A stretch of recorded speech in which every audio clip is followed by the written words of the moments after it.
आमचे नेते राहुल गांधीजी सातत्यानं या निवडणूक आयोगाच्या प्रक्रियेवरच त्यांचा आक्षेप आहे. वोटर लिस्टमध्ये जे लोक तिथं राहत नाही त्यांची नावं आपण पाहतोय. जे मतदानाला जातात त्यांची नावं त्या मतदान केंद्रावर दिसतात, दुसऱ्या याच्यावर चालले जातात.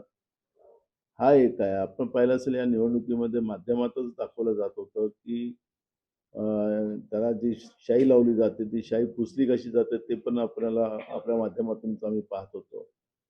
आणि या सगळ्या परिस्थितीमध्ये जनतेचा मतदान प्रक्रियेवर अविश्वास निर्माण झालेला आहे.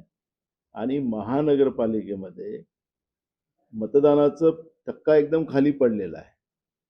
34, 40, 35 अशा पद्धतीचा हा टक्का 50च्या आत हा जो शहरी मतदारसंघामध्ये या पद्धतीचा टक्का घसरला असेल आणि मतदान सोमवारी घेऊन सुद्धा म्हणजे ऑफिस डेच्या दिवशी घेऊन सुद्धा त्या पद्धतीचं मतदान प्रक्रियेमध्ये इतका टक्का खाली पडणं म्हणजे जनतेचा या मतदान प्रक्रियेवर अविश्वास निर्माण झालेला आहे आणि लोकशाहीसाठी हा धोका निर्माण झालेला आहे.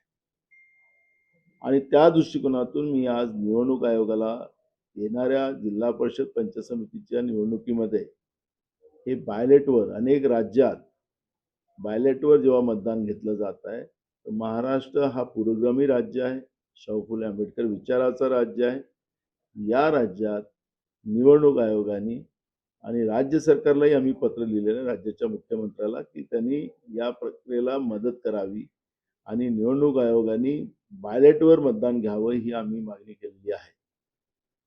मूळ मुद्दा असा आहे की एवढं कमी पर्सेंटेजमध्ये मतदान होऊन सुद्धा भाजप त्या ठिकाणी जिंकते आहे. हे सगळे जनतेचा रोष असताना भाजप जिंकते आहे.